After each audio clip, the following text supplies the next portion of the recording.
이제 어제 우리는 4장에서 그 야베츠의 기도, 그 의미를 시간이 없어서 충분히 다 하지는 못했지만 그래도 그 야베츠, 그 고통이라는 뜻의 이름을 가진 그 야베츠가 하나님, 저 야베츠에게서 야베츠를 좀 없애주세요 이렇게 기도했어요. 하나님, 제가 고통이라는 이름의 사람인데 저에게 있는 고통을 좀 없애주세요. 그래서 하나님, 야베츠에게서 야베츠를 없애주세요. 그 기도, 그 어제 같이 생각을 했고요. 오늘은 5장입니다. 5장. 그 5장을 펴놓으시고 이제 저를 좀 바라봐 주시면 좋겠습니다. 어떤 사람은 참 그 장점, 저 사람 참 저런 은사가 있구나, 저런 달란트가 있구나, 저런 장점이 있구나, 저 사람 참 저거 축복이다.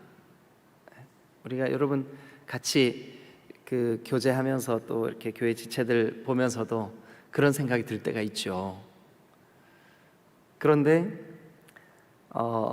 비록 재능도 많고 또 하나님이 주신 복도 많은데 그런 장점, 재능, 하나님이 주신 축복을 아무런 그 유익이 되지 못하게 하는 그런 그 사람들도 있어요. 그래서 오히려 그런 장점이나 그런 축복이 그 사람을 부끄럽게 하는 경우가 있어요. 그렇죠? 반대로 어떤 사람은 어제 야베츠처럼 참 그 아픔, 고통, 그런데 그것이 그 사람에게 기도 제목이 되고 오히려 축복의 통로가 되는 그런 경우가 있어요. 이제 예를 들면 이런 거죠. 야, 저 사람은 정말 탁월한 언변이 있어. 그 언변, 그러니까 말솜씨, 하나님이 주신 복이죠. 근데 그 말솜씨 때문에 사기치는 사람이 됐어. 그럼 그 축복으로 받은 말솜씨가 그 사람의 인생 속에는 오히려 저주거리가 되는 거죠. 어떤 사람은 정말 누가 봐도 저 사람 저 아픔을 가지고 어떻게 살아갈까. 근데 그 아픔으로 주님 앞에 기도 제목이 됐어요. 그래서 주님과의 관계가, 그 아픔이 동기가 돼서 주님과의 관계가 아주 풍성해졌어요. 그러면 그 아픔이 오히려 축복의 통로가 되는 거예요. 오늘 우리가 보고 있는 이 역대상 5장에는 여러분 1절 한번 보세요. 이스라엘의 장자 르우벤 족보가 나오죠, 그죠? 르우벤 족보가 나와요. 그 르우벤 족보, 그러니까 우리가 이제 야곱의 12아들, 이 사람들이 이제 이스라엘의 12지파가 되잖아요. 그런데 첫 번째 아들인 이 르우벤, 여러분 이 첫 번째 아들이라고 하는 게 얼마나 큰 축복인 줄 아세요? 야곱은 그 축복을 쟁취하기 위해서 목숨을 걸어요. 20년 동안이나 외삼촌 라반의 집에 가서 그 장자의 명분 얻은 것 때문에 고통의 시간을 보내요. 도대체 그게 뭐길래? 유대인의 문화, 히브리인들의 그 문화, 히브리인들뿐만이 아니라 그 지중해 근방에 있는 중동권의 모든 나라들은 지금도 그래요. 지금도 실제로 법적으로 장자는 모든 아버지의 유산의 3분의 1을 가질 자격이 있어요. 그리고 나머지 3분의 1로 나머지 형제들이 그걸 나눠요. 근데 여러분, 이게 물질적인 유산만 그런 게 아니에요. 여러분 우리가 계대 결혼 뭐 여러분 많이 들으셨죠, 그죠? 계대 결혼. 그게 뭐냐면 그 고대 사람들이 그 장자의 이름을 그 집안의 가문에 유지하기 위해서 만약에 장자가 자녀가 없이 죽으면 그 장자의 동생이 형수를 통해서 장자의 그 자녀를 낳아야 돼요. 그러니까 동생이 그 형수와 잠자리를 같이 하지만 태어난 아이의 이름은 그 자기 아들이 아니라 형의 아들이 되는 거예요. 그래서 그 계보를 이어요. 이게 그들의 문화예요. 그러니 장자라고 하는 게 도대체 얼마나 태어나면서부터 이 사람 이제 태어남과 동시에 축복권을 가지고 나오는 거예요. 근데 여러분 성경 보세요. 이스라엘의 장자 르우벤, 그의 아들들, 그러니까 이제 장자의 계보, 족보예요. 르우벤의 족보죠. 근데 거기 괄호가 쳐져 있죠. 근데 그 괄호가 어디까지 가냐 하면 2절 끝에까지 가요. 그런데 이 괄호가 왜 쳐져 있냐 하면 제가 이거 설명드렸었는데 신약 성경에도 가끔씩 보면 특별히 복음서 같은데 없음 23절, 24절, 25절. 근데 24절 없음 그리고 25절 나오죠. 아니 그냥 없음 하지 말고 25절 이렇게 하면 될 텐데 왜 24절을 굳이 거기다 집어넣고 없음 그랬을까? 여러분 성경에 있다가 그런 데 있어요, 없어요? 있지요. 근데 안 궁금했어요? 다 알아서 왜 그런지 아니까 안 궁금했어요. 이런 표정이세요, 여러분들이. 근데 여기 5장 중간에 르우벤은 장자라도 그의 장자의 명분이 이스라엘의 아들 요셉의 자손에게로 돌아가서 족보의 장자의 명분대로 기록하지 못하였느니라 이렇게 돼 있죠, 그죠? 그 괄호가 왜 괄호냐 하면 어떤 사본에는 요 내용이 들어가 있고 어떤 사본에는 들어가 있지 않아요. 그런데 우리말 번역, 요 개역 개정을 번역할 때 주로 사용한 번역본에는 요 괄호 쳐져 있는 부분이 없어요. 그래서 괄호 처리를 한 거예요. 그러나 이스라엘 백성들이 중요하게 여기는 중요한 사본 속에는 요 괄호 내용이 있어요. 그래서 없애기에는 너무나 중요한 내용이고 또 넣어놓기에는 우리가 주로 참고한 번역 자료에 이 내용이 없기 때문에 괄호가 쳐져 있는 거예요. 자, 그런데 그 괄호의 내용이 이렇게 돼 있어요. 르우벤은 장자일지라도, 근데 우리 번역 성경에 르우벤은 장자라도 그냥 그렇게 간단하게 넘어갔죠, 그죠? 근데 원어로 보면 여기가 비록 르우벤은 장자라 할지라도 그의 아버지의 침상을 더럽혔다 이렇게 돼 있어요. 자, 그러면 우리 르우벤 얘기 조금만 한번 해보시자고요. 르우벤 얘기. 여러분 르우벤의 어머니는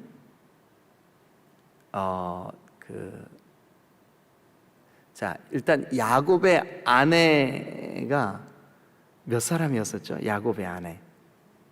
네 사람이었었죠. 첫 번째 부인이 혹시 누군지 기억나세요? 레아예요, 레아. 근데 야곱은 원래 누구를 좋아했어요? 라헬 좋아했어요. 그러니까 야곱의 첫사랑은 라헬인데 밤에 첫날 밤을 딱 치르고 났는데 보니까 내가 사랑했던 여인이 아니에요. 사랑했던 여인은 라헬이 아니라 레아예요. 근데 이제 이 레아는요,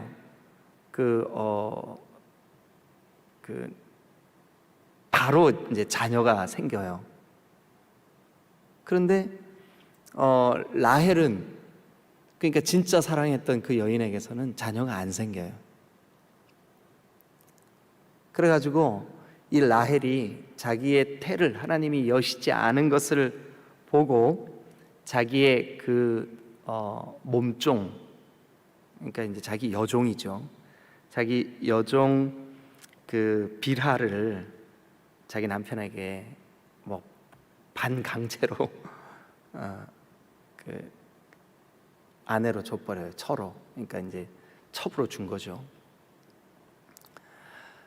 아마 이렇게 그 여러 가지 상황이나 나이 이런 걸 따져볼 때 이 첩으로 들어온 빌하와 여기 첫 번째 아들인 르우벤은 나이 차이가 거의 안 났었던 것 같아요. 그러니까 비슷한 또래인데 자기 아들 또래의 후처를 얻은 거죠. 이 이제 야곱이. 예. 근데 자기 엄마인 레아가 이 분노의 감정을 막 감추지를 못해요. 근데 아들 입장에서 볼 때 엄마가 얼마나 불쌍했겠어요, 그죠? 예, 첫째 아들인 나도 낳아주고 어쨌든 첫 번째 부인인데 남편에게, 그러니까 자기 아버지한테 사랑을 못 받는 우리 어머니 불쌍했겠죠, 그죠? 그래서 아마 자기 어머니가 자기를 양육할 때 이 르우벤의 마음속에 아버지에 대한 원망이나 혹은 아버지의 사랑을 독차지하고 있는 라헬에 대한 복수하고자 하는 마음이 첫 번째 부인인 레아와 함께 이 맏아들인 르우벤에게 그게 좀 이렇게 통하지 않았을까요? 그래서 이 르우벤은 두 가지 마음이었어요. 육신적인 욕망, 육신적인 욕망과, 그러니까 성적인 유혹과, 또 하나는 보복하고자 하는 마음도 있었을 것 같아요. 이 두 가지가 이제 작용을 했겠죠. 그래서 그만 아버지의 첩인 라헬의 몸종 빌하를 겁탈을 하고 말아요. 근데 성경은 이것을 아버지의 침상을 더럽혔다.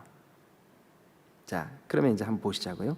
5장 1절 계속해서 괄호, 르우벤은 장자라도, 아까 비록 르우벤이 장자라 할지라도, 그러니까 장자라고 하는 것은 얼마나 큰 축복입니까? 예? 그들의 세계에서 이 야곱의 아들들이 살던 그 문화권에서 이 장자의 축복은 모든 뒤에 나오는 아들들이 다 부러워하는 그 축복의 이유예요. 어떻게 형은 장자로 태어나? 그러니까 태어나면서부터 복을 가지고 태어난 아들이에요, 르우벤. 그런데 그의 아버지의 침상을 더럽혔기 때문에 그 축복권을 빼앗겨요. 축복권을 빼앗기는 정도가 아니라 부끄럽게 되는 거죠. 아주 정말 몹쓸 인생이 되는 거죠. 여러분, 이것은 자기가 사람들에게 오늘 르우벤을 우리 여기 예배당에 초청 한번 해보시자고요. 그래서 이제 르우벤이 쭉 나왔어요. 그래서 마이크를 들었어요. 그래서 이제 정경원 권사님 질문하는 거예요. 아니, 르우벤 형제 어떻게 그런 무지막지한 죄를 졌어요? 그랬더니 르우벤이 이렇게 얘기해요. 권사님, 말도 마세요. 저는요, 얼마나 억울한지 몰라요. 우리 어머니가 제 머리를 쓰다듬으면서 눈물을 흘린 적이 한두 번이 아니에요. 둘째 어머니인 라헬 때문에 우리 어머니 마음고생 너무너무 많이 했어요. 저는 우리 어머니를 고통스럽게 했던 라헬의 몸종 빌하를 제가 복수하는 마음으로 그렇게 했을 뿐이에요 라고 여기서 얘기를 했다. 변명이 될까요? 변명이 안 되는 거예요. 그죠? 네. 아무리 내가 그렇게 할 수밖에 없던 합리화시킬 만한 근거가, 이유가 있다 할지라도 이 무서운 죄는 하나님 앞에서 요만큼도 변명의 여지가 없는 거죠. 우리도 마찬가지예요. 하나님이 우리를 피로 값을 주고 사실 때 우리에게 죄를 이길 수 있는 힘, 능력, 성령으로 우리에게 주셨어요. 그래 우리가 하나님으로부터 멀어지고 죄를 범하고 우리가 연약해지고 변명의 여지가 없는 거예요. 변명할 수 없는 거예요. 왜냐하면 하나님이 이미 우리를 구원하실 때 우리에게 주신 이 능력이, 여러분 우리 성경을 한 거 보고 이 얘기를 조금만 더 이어가죠. 베드로 후서 1장을 한번 가보세요. 베드로 후서 1장 아주 저 뒤쪽에 있습니다. 성경 계시록 앞에 베드로 후서 1장 3절, 베드로후서 1장 3절. 자, 같이 한번 읽어보겠습니다. 시작. 그의 신비한 능력으로 생명과 경건에 속한 모든 것을 우리에게 주셨으니. 자, 그러면 이제 3절 잘 살피세요. 그가 주셨어요. 그가 주셨으니 그랬죠, 그죠? 예. 근데 뭐를 주셨어요? 신기한 능력으로 이렇게 돼 있지만 이게 그 신적 능력을 주셨다고 돼 있어요. 신적 능력. 이게 뭐냐면 하나님의 능력을 우리에게 주셨어요. 근데 우리에게 주신 하나님의 능력이 뭘까요? 생명과 경건에 속한 모든 것을 주셨어요.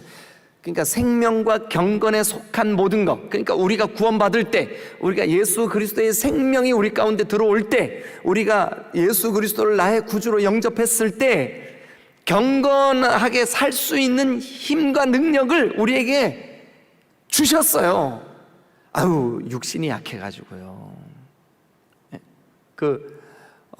베드로가 예수님이 겟세마네 동산에서 그렇게 부르짖어 기도할 때 가서 꾸벅꾸벅 졸았죠.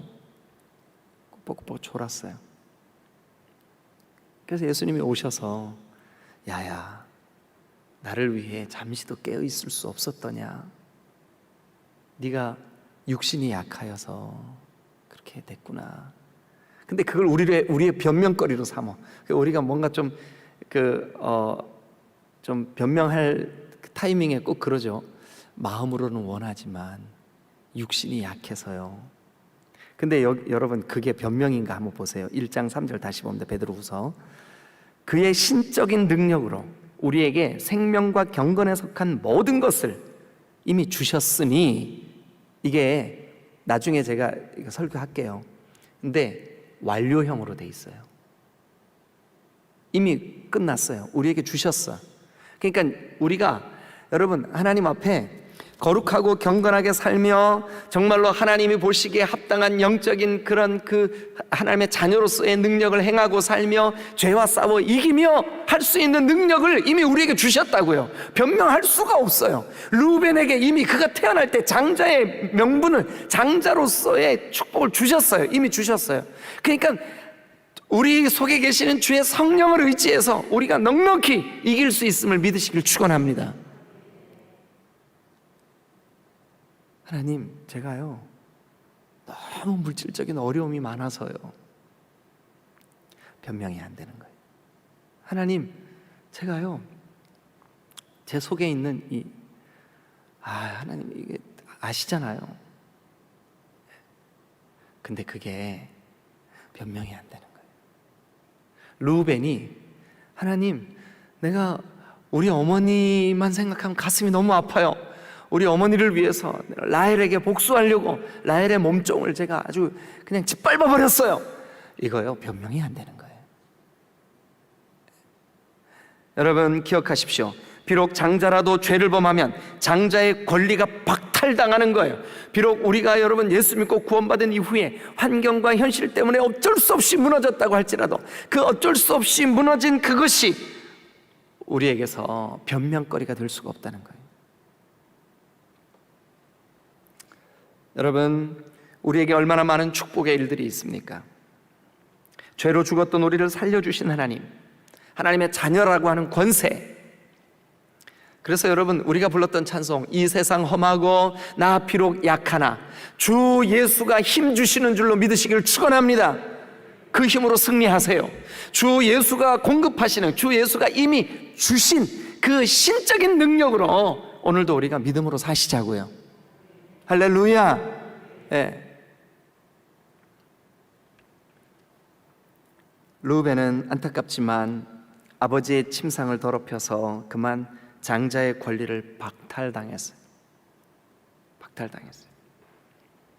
이거는 하나님이 기뻐하시지 않는 죄, 하나님이 기뻐하시지 않는 그 어떤 것도 여러분 우리에게 용납해서는 안 된다는 영적인 교훈이에요. 만약에 우리가 변명할 수 있는 충분한 어떤 명분이 있다 할지라도 그것은 하나님 앞에 아무런, 그래서 여기 보니까 계속해서 조금만 더 볼게요. 르우벤은 장자라도 그의 아버지의 침상을 더럽혔으므로 장자의 명분이 이스라엘의 아들 요셉의 자손에게로 돌아가서 족보의 장자의 명분대로 기록되지 못하였느니라. 르우벤은 못하였느니라. 예. 자, 그런데요 20절로 한번 가보시죠. 20절.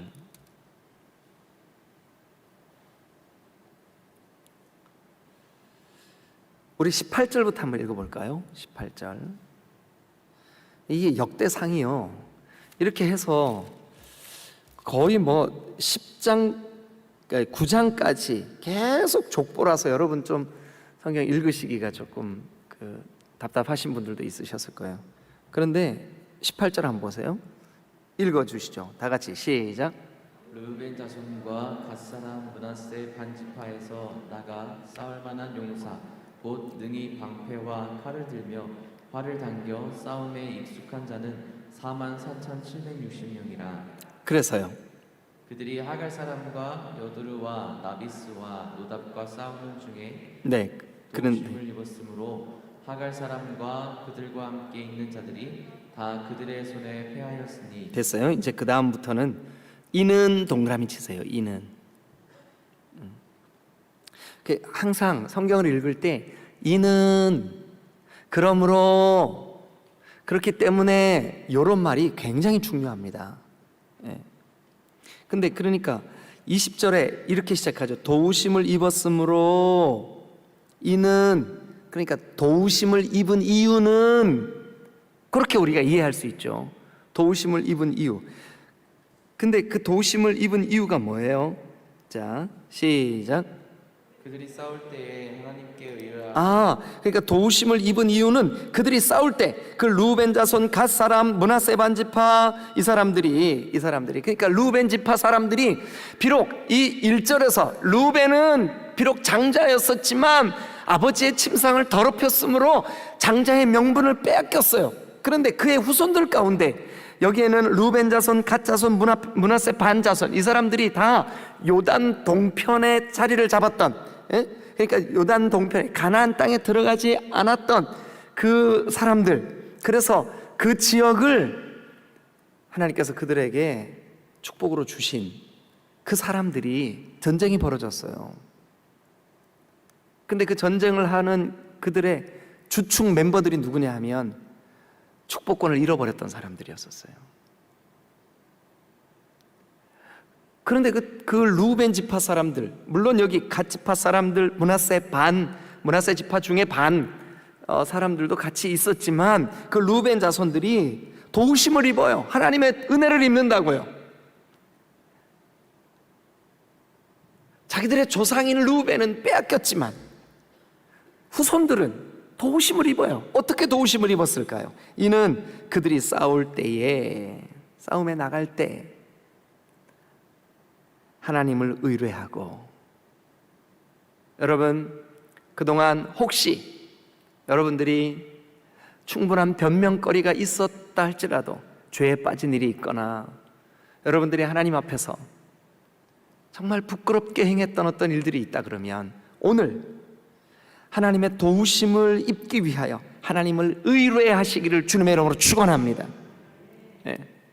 비록 장자의 명분을 빼앗긴 조상이 있다 할지라도, 그 조상의 후손들이라 할지라도, 하나님, 제가 이 전쟁에서 하나님을 의뢰합니다. 하나님을 의지합니다. 하나님을 붙잡습니다. 하나님만 신뢰하겠습니다. 하나님을 의뢰하는 자에게 여러분 빼앗겼던 그 조상의 명분이 여러분 우리에게 아픔이 되고 그들의 후손 내내 우리 조상인 루벤은 왜 아버지의 침상을 더럽혀서 우리 후손들이 다 장자의 명분을 얻지 못하게 이렇게 되었을까? 이런 일이 있다 할지라도 도우심을 입을 방법이 있어요.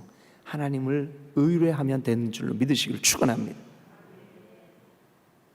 그렇다면 우리 모두에게 이 족보 이야기 속에 왜 이런 이야기가 들어가 있을까?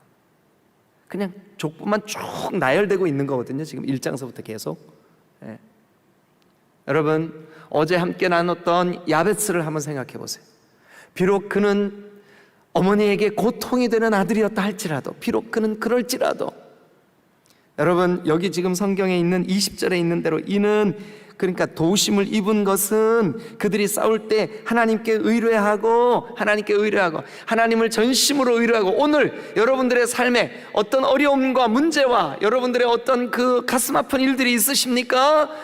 그것이 무엇이라 할지라도 하나님을 진실되게 의뢰하면 우리는 도우심을 얻게 될 줄로 믿습니다. 그래서 20절에 그렇게 밑줄을 그어놓으세요. 도우심을 입었으므로, 밑줄 긋고, 그 도우심을 입은 것은 이는 그들이 싸울 때에 하나님께 의뢰하고. 우리가 전심으로 하나님을 의뢰하고 하나님을 의지하고 하나님을 나의 도움으로 삼고, 그러면 하나님의 도우심을 입을 수가 있어요. 그 다음도 한번 보실까요? 하나님께 의뢰하고 부르짖음으로. 이게 어제 야베츠의 기도에서 야베츠는 아뢰어 그랬잖아요. 근데 그 단어랑 이 히브리 말이 똑같아요. 카라라고 하는 말이에요. 똑같은 단어로 쓰여졌어요. 야베츠도 자기의 고통의 문제로 하나님께 부르짖었더니 하나님이 응답하시고 존귀한 자가 되게 하신 줄로 믿습니다. 그런데 오늘 우리 성경에 보니까 여기 지금 이 루벤 자손들, 아버지는 조상은, 루벤은 그의 죄 때문에 명분을 잃어버렸지만 그의 후손들은 하나님을 의뢰하고 하나님 앞에 간절히 부르짖어 하나님의 도우심을 입은 줄로 믿으시기를 축원합니다. 오늘 이 아침에 우리도 우리가 이 새벽에 하나님 앞에 새벽을 깨우고 주님 앞에 달려나오는 여러분들이 이 새벽에 주님 앞에 부르짖을 때, 가라 할 때 하나님의 도우심을 입게 될 줄로 믿으시기를 축원합니다.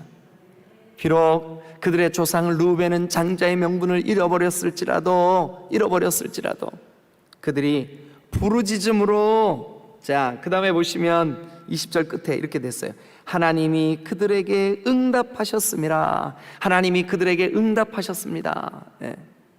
비록 그들은 장자의 명분을 박탈당한 족속이라 할지라도, 그리고 그 족속들과 함께 있는 갓지파라 할지라도, 므낫세 반지파라고 할지라도, 비록 그럴지라도 하나님을 의뢰하고 부르짖었더니 하나님께서 그들에게 응답해 주셨고 도우심을 베풀어 주신 줄로 믿으시기를 축원합니다.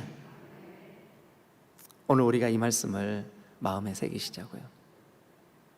자, 여러분, 앞에는요, 전반부에는요, 비록 그가 장자라고 하는 놀라운 축복을 가지고 태어났다 할지라도 죄를 범함으로 그 축복권이 박탈당했다면, 뒷부분은요, 그들의 후손들이, 비록 그들이 그 조상 루벤의 죄로 인하여서 장자의 위치에서 쫓겨나 있었지만, 그러나 그들이 요단 동편에서 요단을 건너지도 못하고 가나안에 깊이 들어오지도 못했지만 요단 동편에서 그들이 하나님의 도우심을 입습니다.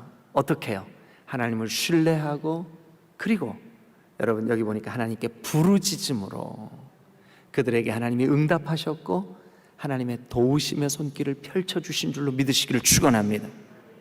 오늘 아침 우리에게 주신 하나님의 이 거룩한 구원의 은혜, 하나님의 그 거룩한 하나님의 이름을 아버지라고 부를 수 있는, 여러분, 그 놀라운 은혜를 우리가 이미 얻었어요.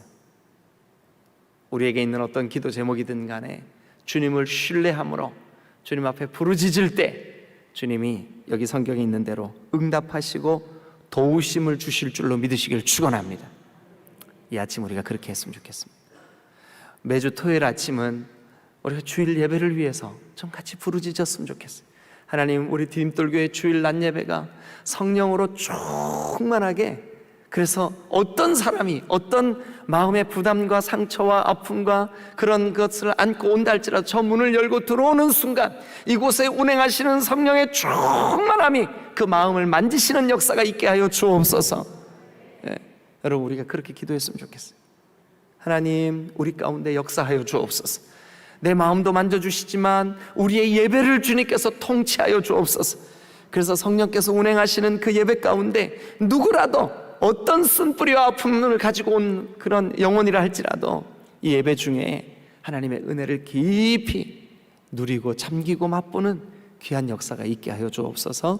이 기도가 우리 토요일마다 주님 앞에 부르짖어 간구함이 되었으면 좋겠습니다. 그래서 이 아침 이 자리에 나오신 여러분 모두에게 하나님께서 이 도우심을 그리고 응답하심을 허락하시는 귀한 은혜와 축복이 있으시기를 주님의 이름으로 축원합니다. 할렐루야, 할렐루야.